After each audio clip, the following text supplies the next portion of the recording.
And it's going to be a Morphling instead. FURIA going with the all-blue lineup. They're going with the blue man group.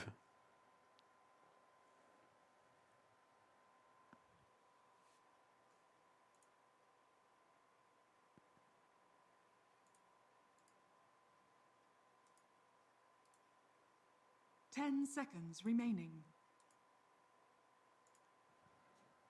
5 seconds remaining. As for the last ban, let's see. FURIA played Leshrac as a support in the last game. Don't really know who's going to be going mid right now, but Templar Assassin still in the pool. That's generally a good ban to do. Meepo still available. Let's pick Meepo.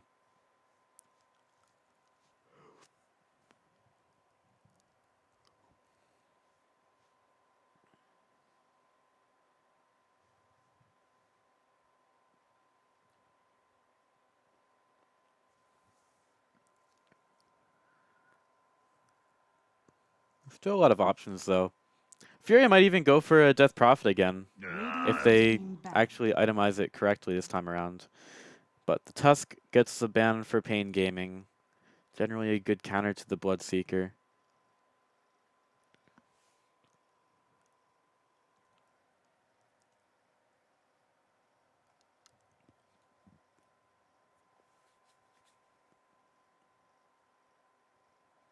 Seconds remaining. 5 seconds remaining. Although the Tusk isn't blue. That is one thing that I think paiN Gaming have missed. We've got Obsidian Destructor banned away for FURIA. So what are we thinking?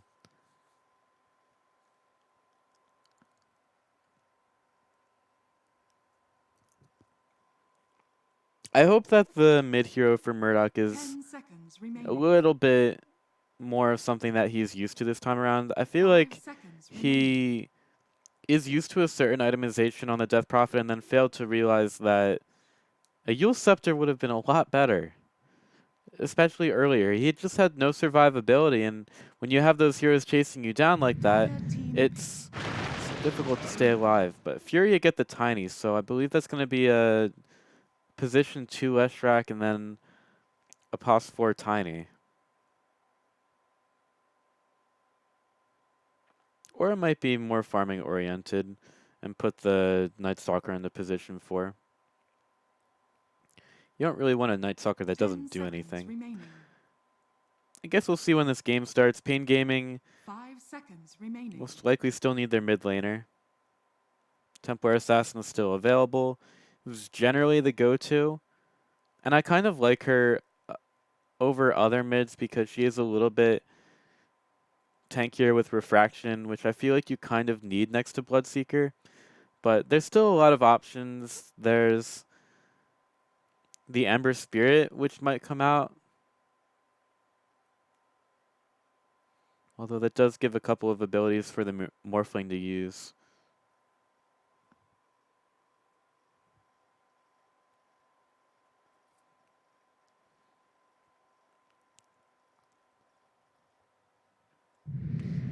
So they get the Templar Assassin. Choose your hero. Well, that's fairly predictable. It's a very safe mid to get. You can use Refraction against a lot of the damage, and I guess he only silences the Night Stalker, which could be difficult for HFN to deal with, but all you have to do is get your Deso and start putting a huge amount of damage in the Night Stalker. He doesn't stay alive for all that long. Ancient Apparition blows up. Leshrac generally dies pretty quickly to that until he has a Yule Scepter. I feel like the key for paiN Gaming here is how HFN does. If he has a quick start, this game's over. I've seen some really good games from Templar Assassins this qualifier as well.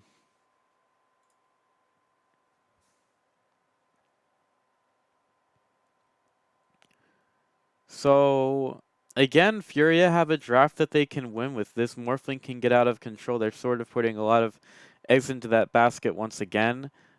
Murdoch could have a better start as Leshrac, but again, he needs to get a Yule Scepter.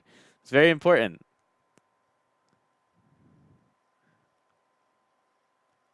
It's very important for him to get that to stay alive. But we'll see how things go. paiN Gaming with the 1-game advantage in this best of 3.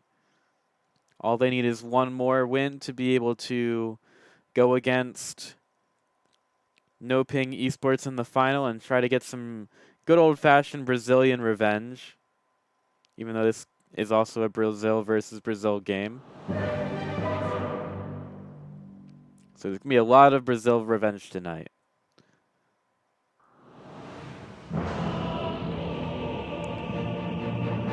And here we go. Right into the match.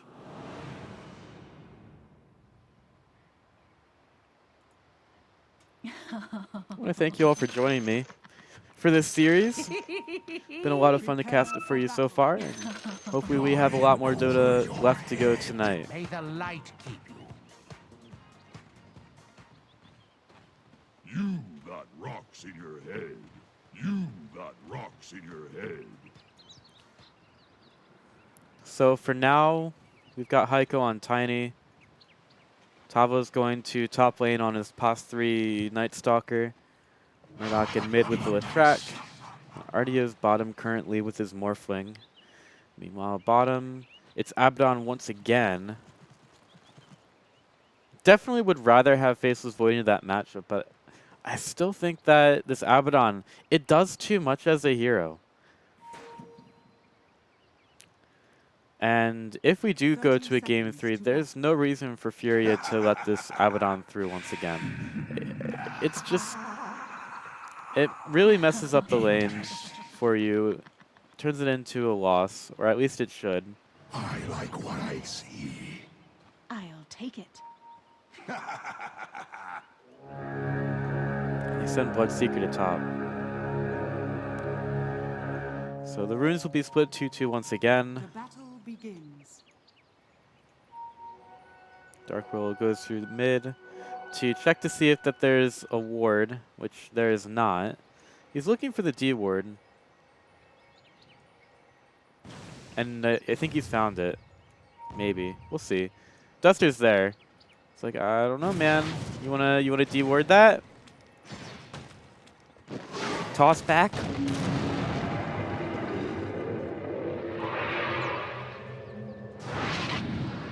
And the Dark Willow gets out. Sorry, I was sneezing in the middle of that.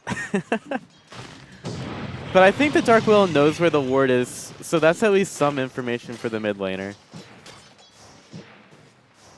Pablo getting chased out. Heiko gets over to top, and as soon as this Tiny shows, they know that they have to be a little bit more careful. You don't want to get tossed back underneath the tower.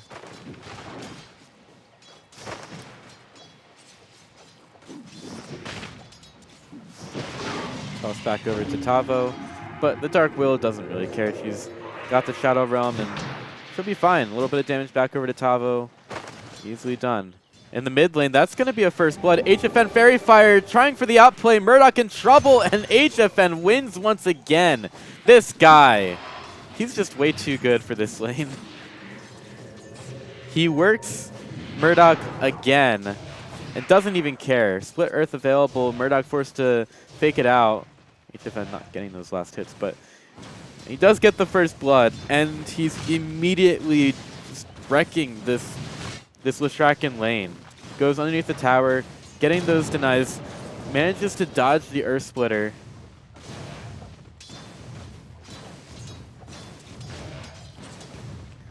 And this Templar Assassin is 8 for 3 over Leshrac's 3 for 1. They're getting kills elsewhere. Heiko goes and dies. That would have been one hit and HFN would have gotten that kill.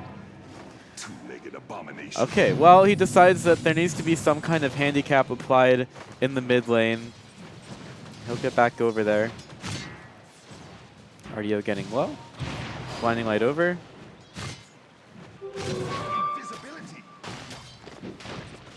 It's a lot of aggression in this early game, which I'm a big fan of.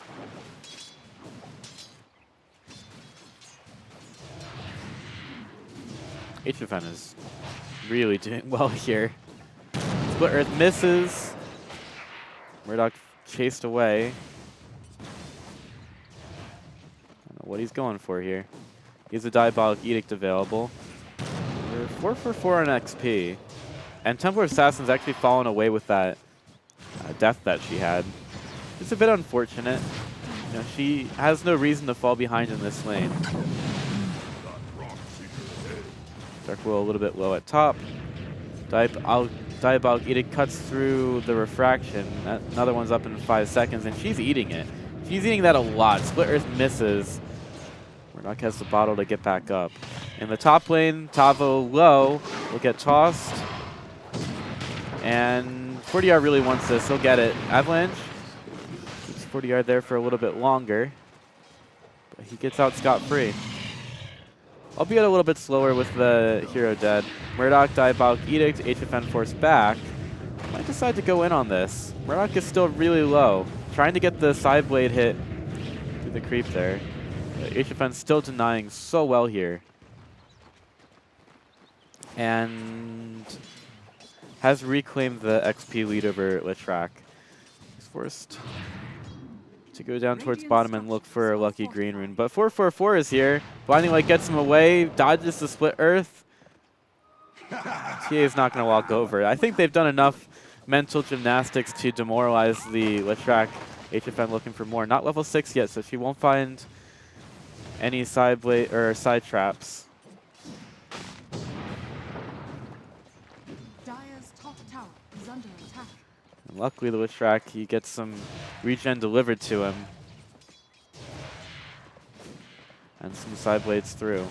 Enough mana for a refraction. She'll chase. I don't know how far she wants to go, though. She's still denying like a champ. She's almost underneath the tier 2 tower. Meanwhile, top, we have this Bloodseeker chasing down Tavo. We get some more Shadow Realm damage on the Heiko. Maybe chasing him down here. This guy does so much. Phase boots. There's going to be the stun almost on top of the Bloodright. The Bloodright hits. There's the stun. Tiny pausing for the toss. Ends up being his demise. It turns to night. 40R doesn't care about that. The fact that Batman's around. And that's 4 bounty runes for paiN. This is... I don't know how long this game is going to go, but it might not go for that much longer. Side trap and behind the tower. Tiny's here. HFN might not want to walk in. That could be a really bad idea. Tiny's here. The Split Earth hits this time. The toss will be there. No chance for a refraction. And HFN dies. Not expecting the Tiny there.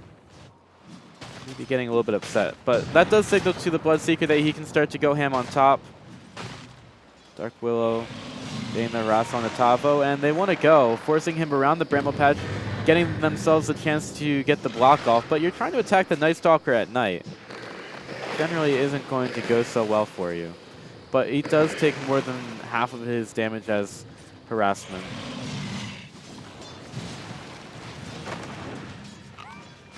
There's a Shrine Up for the Radiant side. Maybe a Shrine Up bottom as well. Just for the Leshrac.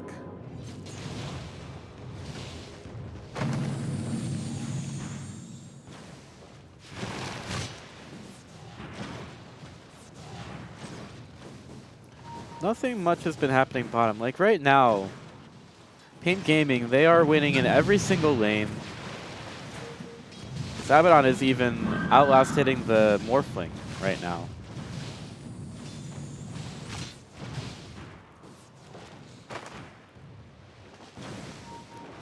So FURIA, while they do have an alright lineup, I just don't think that with these laning stages that they can really contest as the game moves on. One of the conditions was that HFN doesn't have a good start. He's 1-2 right now, but he's still up there on the net worth with the Bloodseeker way up there. He's going to go right for a Maelstrom, not even going for the Midas Radiance build. Go into the jungle. HFN can farm so quickly with his side blades, and getting these stacks off means that his farm will be accelerated, and knowing that Heiko starts to get some vision up inside the Dire jungle.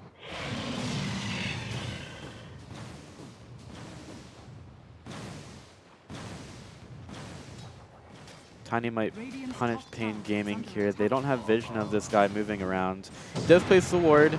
They get the toss of the Dark Will underneath the tower, but she has the Shadow Realm to be able to stay safe, and she'll be fine. They start to go on to Heiko. Has to back away. Rupture available if there were Furia heroes that were a little bit further away from their tower. Middle tower is under attack. Bottom, Duster forced back with the Blinding Light. Blocks going in from 444, and that should be a kill. Aphotic Shield breaks and easily getting that one. Going touch, procs onto the Abaddon. Looking for more here. Murdoch, he's been ruptured, and he's in a ton of trouble. Avalanche comes in from the backside, but Heiko's dead as well. There's no chance that he gets out of here. Dark Willow will take that kill, and 40R, using that Thirst move speed, quickly beats his path back over to the top lane. This just looks like very similar to game number 1, where it was paiN from the beginning. Maybe they're giving up a couple of silly kills on the Templar Assassin, but she's still doing really well for herself, and the Desolator is going to be there soon. The game looks, at this point, really difficult for Furia, but they have come back from these kinds of losses before. Abaddon is forced the Morphling up to a lot of strength. Has exactly 39 auto attack damage right now. This lane has not gone well for Morph at all.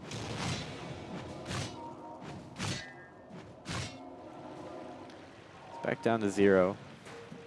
So you can get some of that regen efficiency. Illuminate to go through. Duster getting taken down low at bottom. Ardia turns into Abaddon for a little bit. Starts to put some damage onto the Coddle, but now Morphling's been silenced. He's getting chased down. Aphotic Shield is there. Is he going to be able to get enough health in time? No! It's just the Illuminate that's needed to get that kill. Dark Will forced back. No Shadow Realm available for another 5 seconds. Trying to juke through the trees. Heiko gets the toss over to the Night Stalker, but Heiko's getting low. Now Dark Will should stay alive. There's kills going off in other lanes. Lella's getting something done. And the Alcor will stay alive.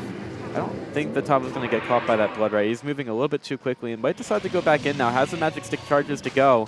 And he gets the Void onto 40R. He might chase him down, and he will. Looking for the double top. He gets it. Batman Scary in the mid lane.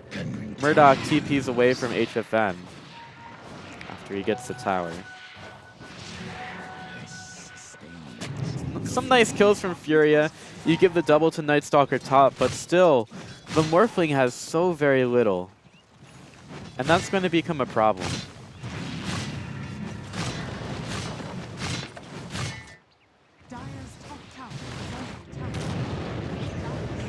Breaking the trees onto 40R. Dark Will be TPing in. That's the Rupture onto Murdoch. He's getting stunned over to the side. The Alcor will most likely die. Gets the Terrorize out onto a track, and he should... Actually, he'll probably be okay from this Ice Blast. He's still being a little bit... throwing caution to the winds against Heiko. But they'll find a double, and Dark Will stays alive. It's only a level 1 Ice Blast. 1 hit. There you go. Back bottom, Tavo's being chased away in mid. You have Morphling and Duster trying to duo farm out this HFN Templar Assassin. This game is in shambles. It really is. 6K gold lead for paiN.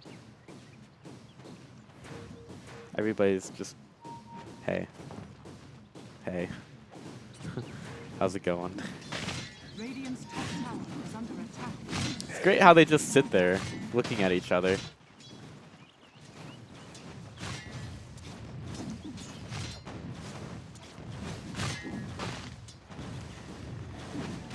So Lelis, he's doing his job as the Abaddon. I don't really see this making it through in the no paiN game after this. Abaddon's just way too good of a hero. That's why he's been banned out in the first phase in so many of these matches. The way that the Abaddon plays, he just goes without abandon. The rest of the team can easily respond when you start ganking him, and if you don't gank him, he's just going to run into your team and do Abaddon things. HFN's TA now at the Desolator. Dragonlance will be next, getting TP'd on. We have a Rupture onto Leshrac in top. He's being forced to run away. Avalanche to go through. Huge damage there. FURIA knows about it, but he also knows that there are other heroes there. Meanwhile, in mid, RDO gets the waveform to the high ground to escape from that gank that was going on. The tower's fallen.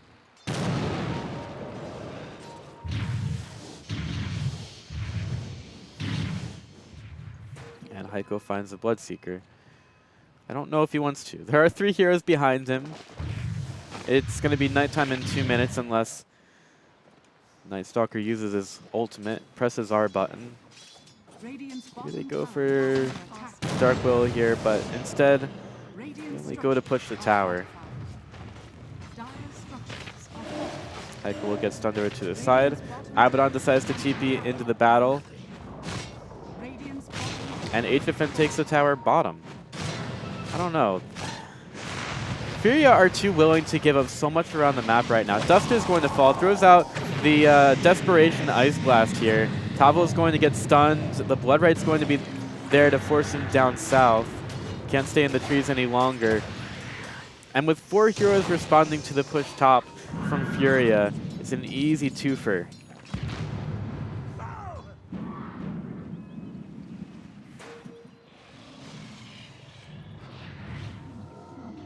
(15-4) so far.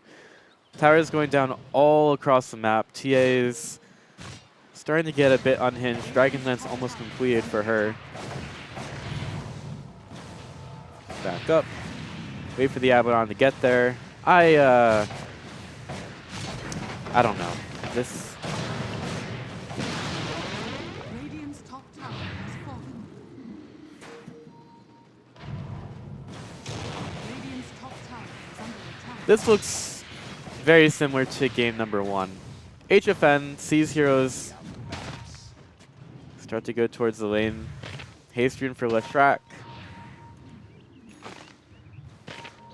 FURIA do show up, but they're all getting scoured out right now.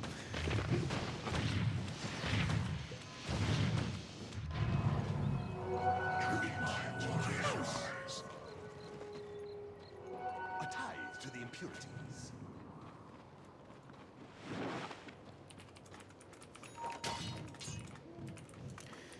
So, paiN Gaming.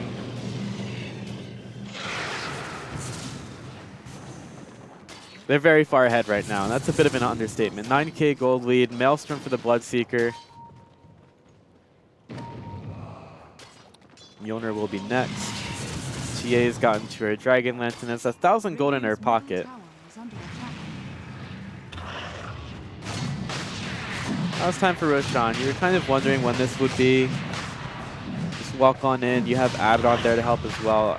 Templar Assassin, usually we see her go for a solo Roshan as soon as she gets her Deso. Ice Blast goes through, but it doesn't hit onto anybody. They all move away. They have the vision. Dual Scepter onto the Night Stalker. He'll be put right down into the Bramble Patch. Can they actually steal Roshan? No. It's been picked up. Wellis gets low, but he's got the borrowed time. He has no reason to worry about this one. Rupture is out there, and Bloodseeker's running around so quickly. Will-o'-the-Wisp goes down. Morphling's already dead. Murdoch about to fall as well. 1 TP gets away. That's the Ancient Apparition counting his lucky stars that the stuns were all down, going for the rest of his team as Tavo finds a kill. Wow. Abaddon's dead. Can they find him now? He's hiding in the trees. Eventually, what goes up must come down. Tavo will get there eventually. Ice Blast, not going to hit. Dual Scepter, up onto the Night Stalker. HFN being forced away a little bit, but he's still got a ton of damage for this. But they do force him back. FURIA are still fighting.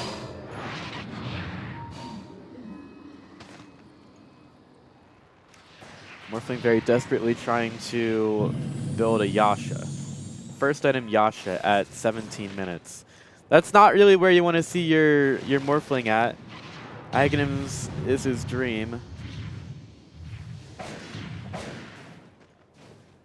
This game is so rough. TA's Blink Dagger completed, no vision for RDO. And he sees the rest of the team going top. HFN is just waiting for the Morphling to walk over. They have vision of the lane. Side Trap goes down. Heiko actually gets a kill. I wasn't even worried about that. I thought that trap was being laid for Morphling, but I guess it was Bloodseeker that dies. Still, Furia are getting some really good words across the map. They have one top, one near the rune, another on their own triangle. So even though this game is looking really not great at all, that's a bit of an understatement, Furia at least haven't given up to their credit.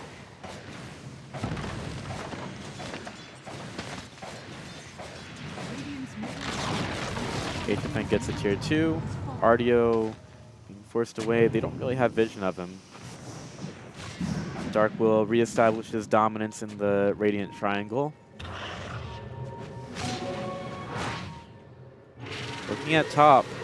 They get the Terrorize onto Leshrac. He's not in control over where he goes. Dark will almost getting blown up. Does get blown up by Heiko. And Heiko will pay for that. Oi! Blink forward from Tavo, going for the Keeper of the Light. Trap bursting to slow him down, and another trap to slow him down again.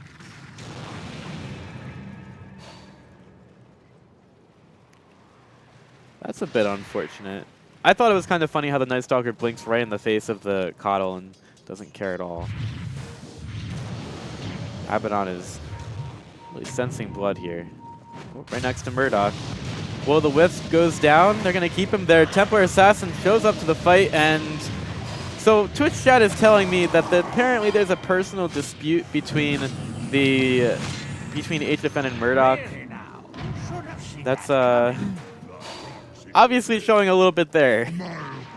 They go right after the Leshrac, and that is his 5th death this game, and hasn't really gotten anywhere at all. He's gotten Guardian Greaves. That's pretty cool. That helps him survive a little bit,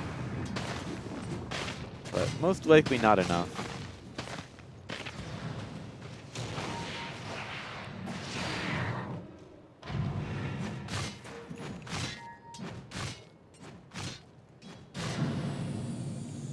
Gang squad to bottom. Do they have vision of the Morphling?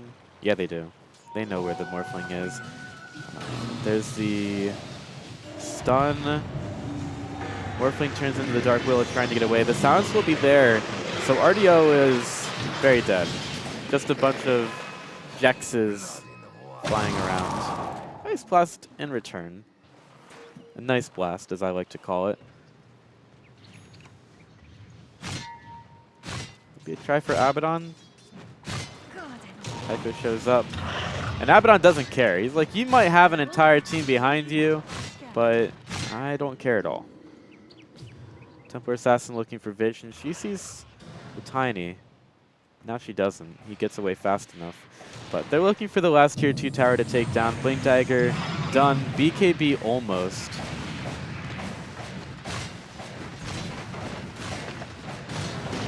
Take the last tier 2 tower. And maybe we go straight for the high ground. Double aphotic shield break. Aegis is gone. And Night Stalker blinks into the fight. They'll probably wait out the Ice Blast, wait for their next creep wave.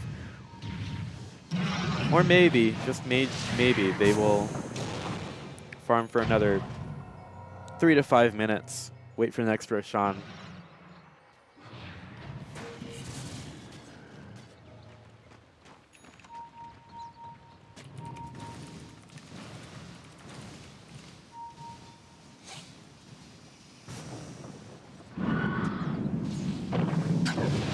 BKB now completed for Templar Assassin. Bloodseeker, he's got his Mjolnir. On the way to his BKB as well. Does this Morphling have any items? He's getting closer to an Aghanim Scepter. Applause for the Morphling, he's getting items. Leshrac with his Guardian Greaves also is fairly useful. But he's going to have to be a little bit more useful at this point. 16k for 22 minutes.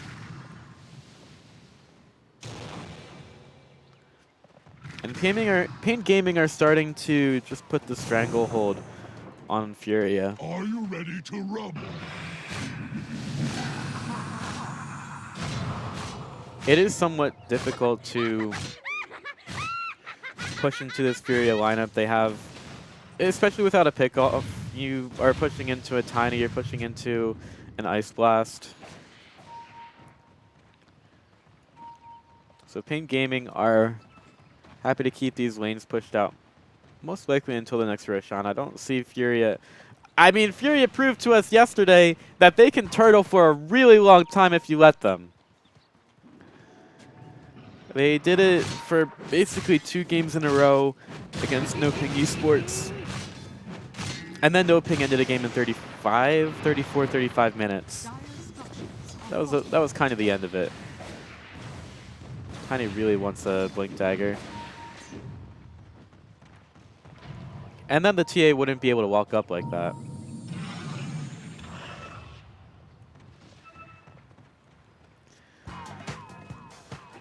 We all know that FURIA also doesn't balk in the face of any kind of gold disparity. Ooh. Half health already from 2 side blades. That hurts.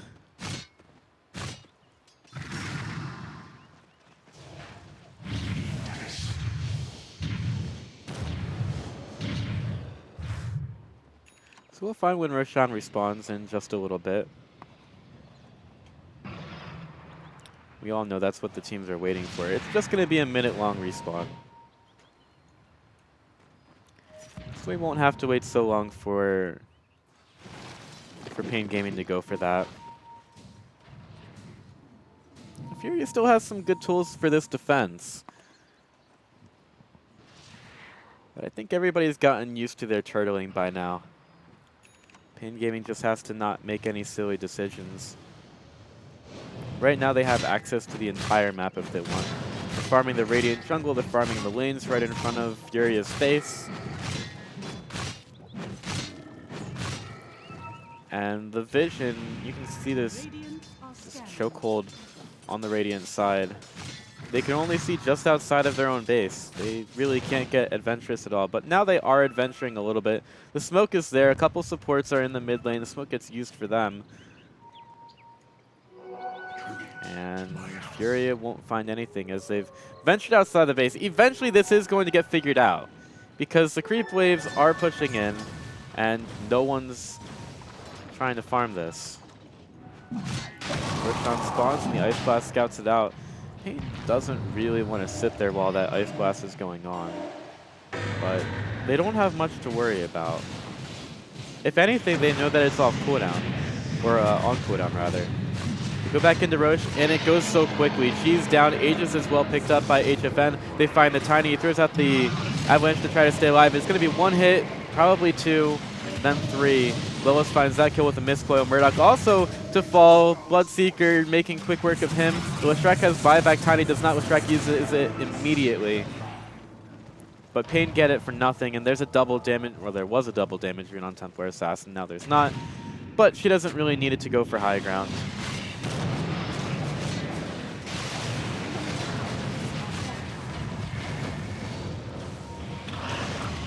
paiN taking care of this tier 3 tower. HFN doesn't really care at all. Coddle making it a lot easier to go for this high ground push as well. Switching the aggro, Artioto going to the backline, looking for the Dark Willow take, and he is now the other team's support. That's very appropriate in this game. Ice Blast goes through. Scepter from the Dark Willow. Night Stalker nearly dead. Will get chased down by the Bloodseeker. Morphling forced away. Just so much damage from 40R. He's going over everybody. He's on a killing spree. Somebody stop this man. Rupture to go through. Artio just can't do anything. Bloodseeker's chasing everyone down. Double kill for the Yellow Court. Double kill for the Bloodseeker. And that's it. They're disconnecting. It's 2-0 for paiN Gaming. That was... It's a very easy series. This is the paiN Gaming that I think they wanted to see yesterday. Dropping items on the ground, HFN is clearly happy about that game. I mean, there's not much to say after that. paiN Gaming dismantled them. They're looking a lot better to go up against NoPing now. This is going to be a best-of-5 grand final. The winner makes it into the Summit 11. And I don't know if it was a talk or a swat on the butt on paiN Gaming, but they are a very different team this time around than we saw in the first round yesterday. So I'm excited for this final. It should be a lot of fun. Another Brazilian battle between paiN Gaming and No Ping Esports. That's going to be it for this one. And I think it's going to be about a 30-minute break. I don't know. But that's usually what they're taking in between the losers bracket and the grand final. We'll see. Thanks for watching, guys, and we'll go to break as we await the grand finals in the South America qualifier.